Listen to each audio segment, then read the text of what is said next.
Assalamualaikum warahmatullahi wabarakatuh. Izin memperkenalkan diri. Nama saya Gilardo Rizky Ilham Ibrahim dengan NIM 22111911025. Di sini saya akan mereview tentang materi dasar semikonduktor dan dioda. Semikonduktor, definisinya atau semikonduktor ialah bahan yang memiliki nilai hambatan jenis Rho antara konduktor dan isolator, yakni sebesar 10⁻⁶ sampai dengan 10⁻⁴ ohm meter. Perbandingan hambatan jenis konduktor, semikonduktor, dan isolator. Di sini ada tabel bahan, hambatan jenis ohm meter, sifat bahannya tembaga 1,710 kali 10⁻⁸, sifatnya konduktor. Silikon PD 300 derajat Kelvin 2,3 kali 10⁻⁴, sifatnya semikonduktor. Gelas 7,0 kali 10⁻⁶, sifatnya isolator. 3 buah bahan yakni tembaga, silikon, dan gelas masing-masing memiliki panjang 1 meter dan diameter 1 mm. Jika pada kedua ujung bahan tersebut terpasang tegangan 10 volt, tentukan besarnya arus yang lewat masing-masing bahan tersebut. Nah, di sini hitung dulu R dengan rumus resistansi hambatan jenis kali panjang hambatan dibagi luas penampung. Yang A-nya VR kuadrat, yang R diameter bagi 2. Selanjutnya dihitung satu untuk masing-masing bahan dengan rumus I sama dengan V for R. Di sini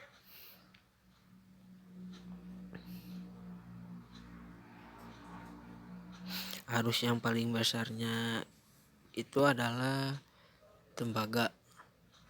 I sama dengan 0,46 kali 10⁻³ ampere. Yang silikon I sama dengan 3,41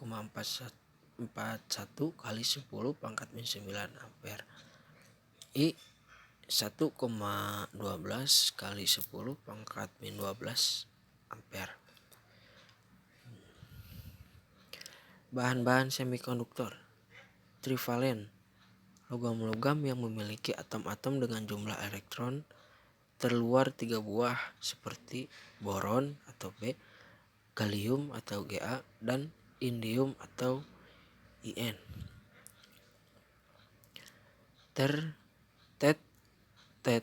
Tetravalen, logam-logam yang memiliki atom-atom dengan jumlah elektron terluar 4 buah seperti silikon atau Si dan germanium atau Ge. Yang ketiga, pentavalen, logam-logam yang memiliki atom-atom dengan jumlah elektron terluar 5 buah seperti fosfor atau P, arsenikum atau As, dan antimon atau Sb.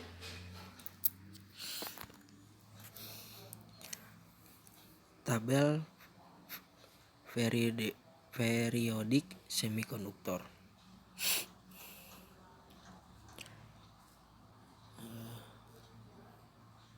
Ini bahan-bahannya. Bahan-bahan semikonduktor. 1. Bahan yang paling banyak digunakan adalah Si dan Ge. Si itu tadi di sini silikon, Ge-nya itu germanium. 2. Jumlah elektron Si 14 buah, jumlah elektron Ge 32 buah, jumlah elektron valensi atau elektron terluar Si maupun Ge masing-masing 4 buah. Yang kelima, jenis ikatan kovalen. Jenis semikonduktor atau intrinsik ini atau disebut murni dari alam. Semikonduktor intrinsik merupakan semikonduktor murni dan tidak cacat, contohnya silikon murni.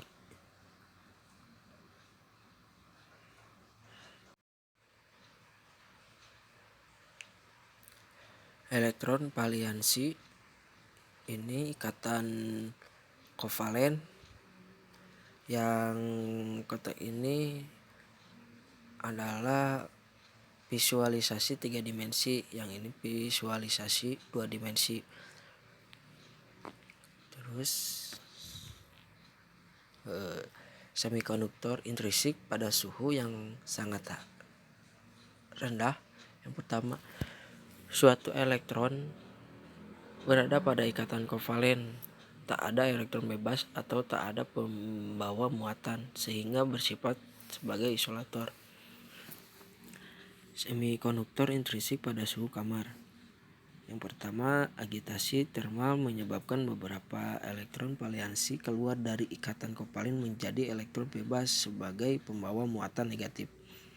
Yang kedua, munculnya elektron bebas diikuti dengan terbentuknya hole atau lubang sebagai pembawa muatan positif. Peristiwa disebut pembangkit generation. Yang ketiga, jika dipasang benda potensial, terjadi aliran arus sebagai konduktor dengan konduktansi rendah. Sifat bahan silikon germanium atau Millman 1986. Sifatnya itu ada nomor atom Si, G-nya itu 1432, berat atom Si-nya itu 28,1, G-nya itu 72,6, kerapatan gram atau sentimeter kubik, Si-nya itu 2,33, G-nya itu 5,32. Konstanta, sifat konstanta dielektrik Si 12, Ge-nya 16, dan seterusnya. Pembawa muatan pada semikonduktor intrinsik. Di sini ada keadaan terdahulu. Semikonduktor intrinsik ini generatornya atau generator. Medan listrik terpasang, dan ini keadaan kemudiannya. Jenis semikonduktor atau ekstrinsik. Semikonduktor ekstrinsik yang memperoleh pengotoran atau penyuntingan doping oleh atom asing. Di sini ada tabel semikonduktor ekstrinsik. Ada tipe-tipenya. Semikonduktor tipe N dan semikonduktor tipe P. Nah, di sini ada yang dimaksud dengan doping. Yang pertama, pengotoran oleh atom pentavalen sp(Tp) AS Sb. Kedua, atau pengotornya disebut atom donor. Yang ketiga, pembawa muatan elektron. Nah, di sini semikonduktor tipe P, dopingnya itu adalah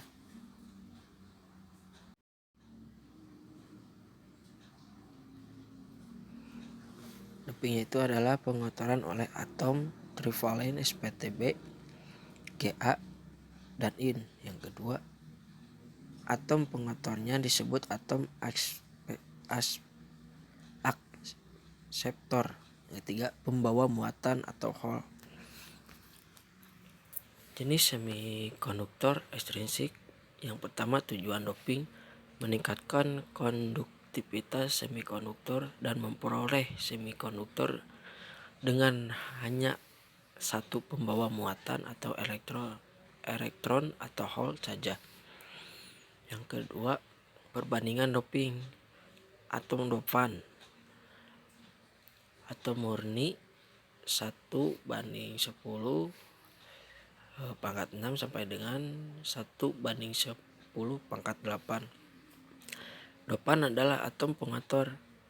Atom-atom dopan pada semikonduktor tipe N adalah atom-atom pentavalen dan dinamakan atom donor. Sedangkan pada semikonduktor tipe trivalen dan dinamakan atau akseptor.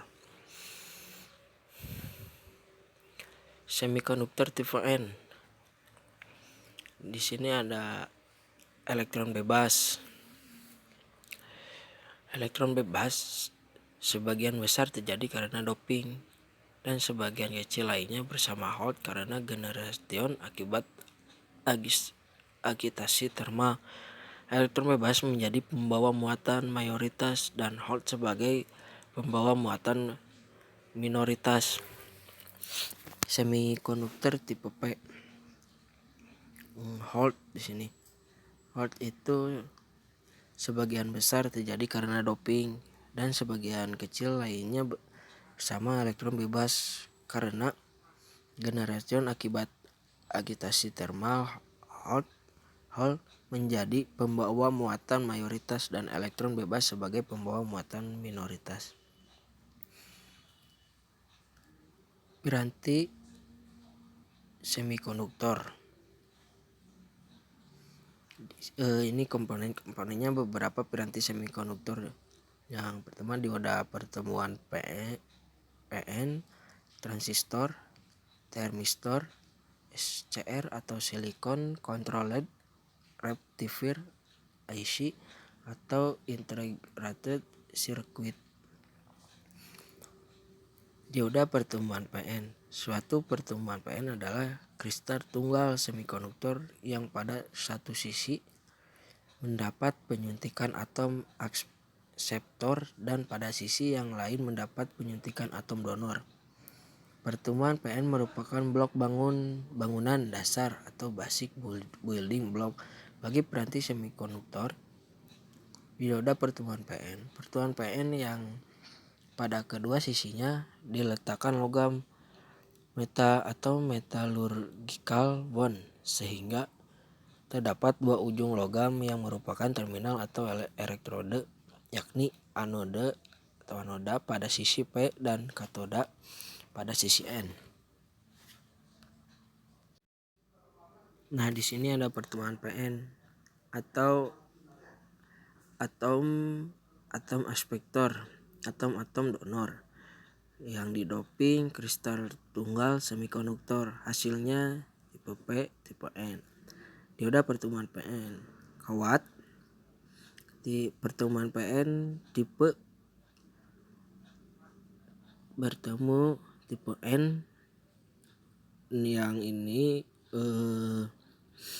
yang garis panjang ini pembungkus, yang kotak hitam itu logam, yang garis hitam lumayan tebal itu kawat. Hasilnya jadi anoda dan katoda. Simbolnya itu adalah ini. Pertemuan terbuka, bidang pertemuan ion aspektor, ion donor. Yang ion aspektor itu Hall, yang ion donor itu elektron.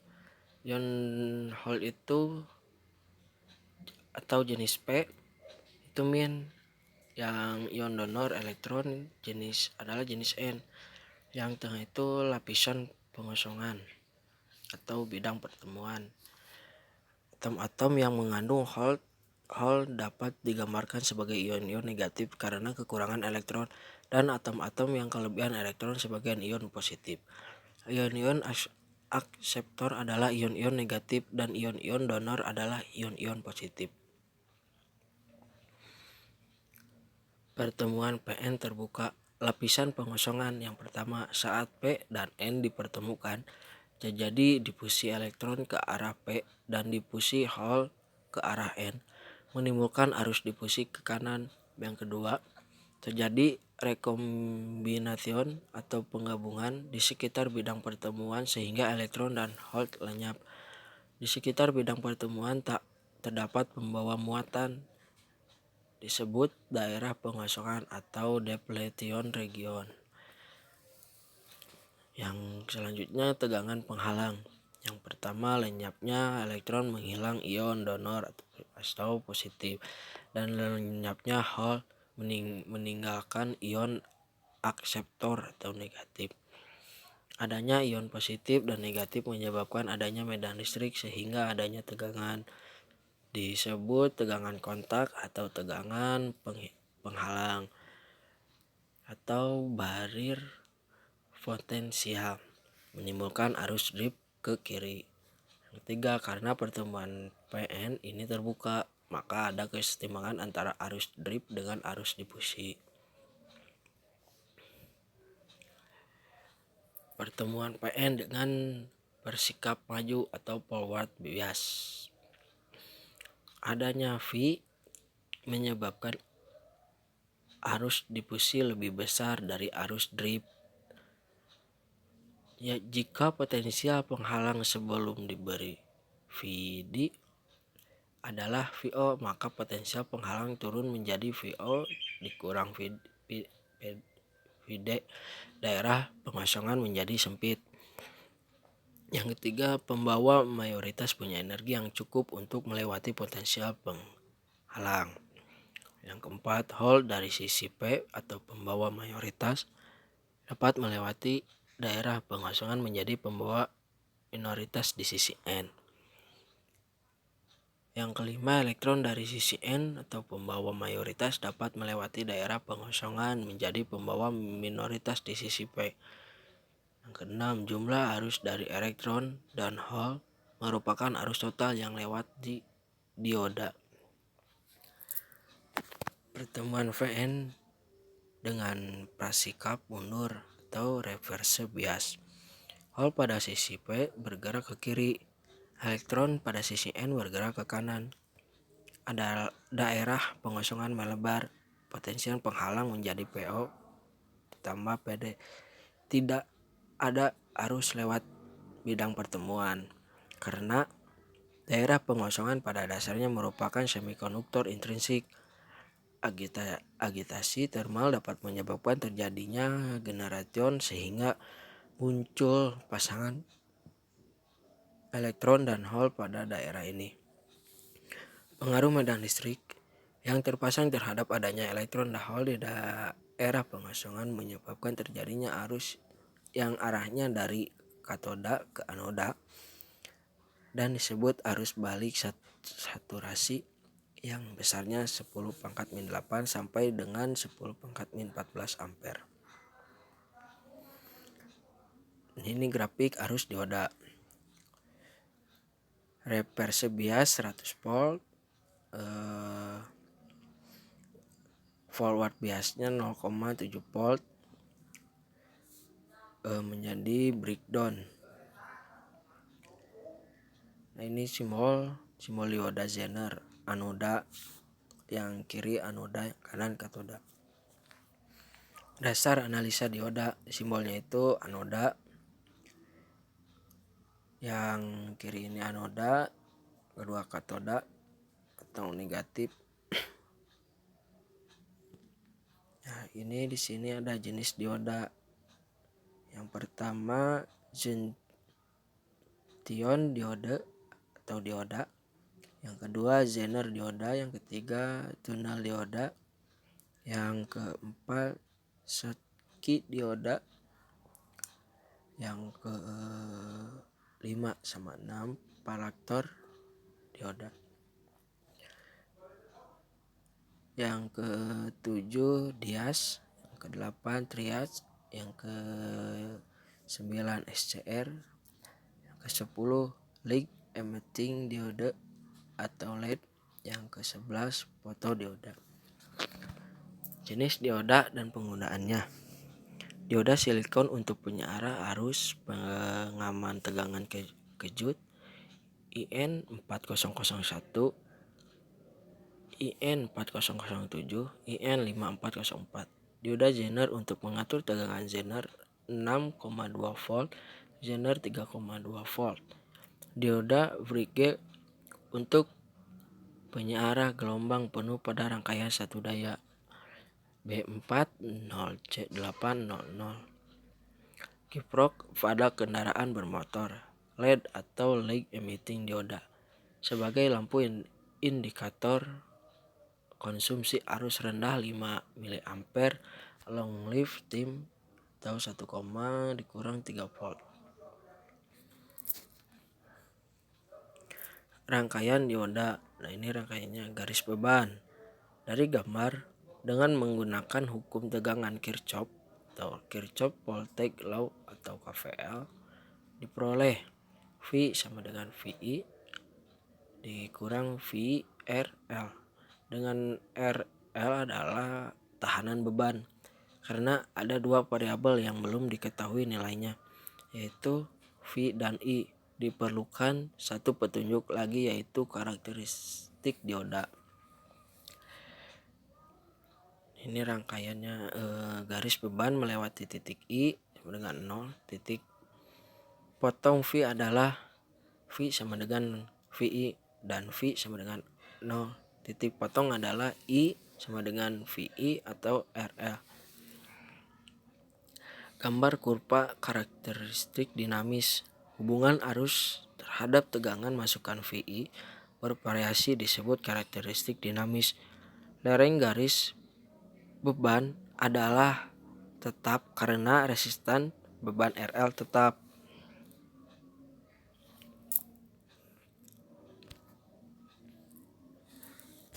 Metode dioda. Yang satu, pendekatan pertama atau dioda ideal. Pada keadaan forward bias, dioda dianggap sebagai saklar tertutup karena hambatan pada dioda dianggap bernilai 0. Pada keadaan reverse bias, dioda dianggap sebagai saklar terbuka karena hambatan pada dioda dianggap bernilai tak hingga.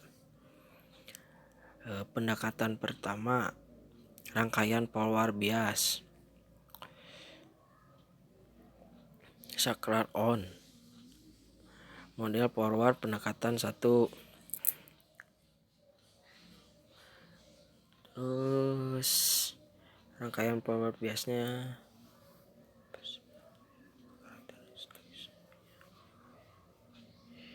nah di sini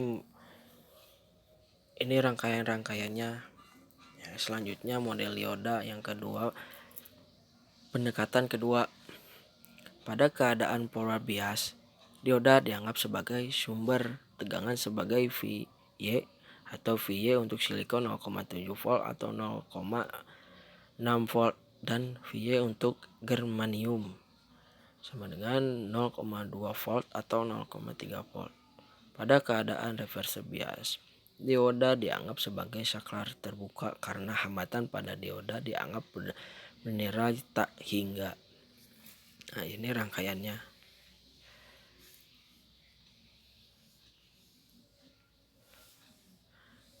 Pendekatan ketiga, pada keadaan forward bias, dioda dianggap sebagai sumber tegangan sebesar VY atau VY silikon 0,7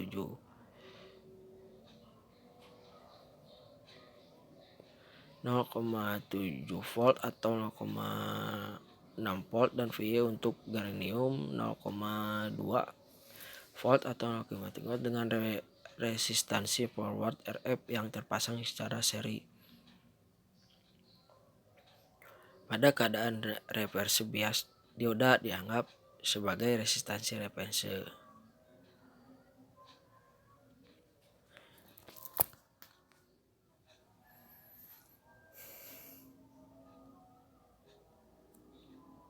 Di sini ada contoh soalnya. Perhatikan rangkaian dioda di samping ini. Gambarkan rangkaian pengganti rangkaian ekuivalen dan hitung besar tegangan arus dioda menggunakan pendekatan 1, pendekatan 2, dan pendekatan 3. RF-nya itu 2,5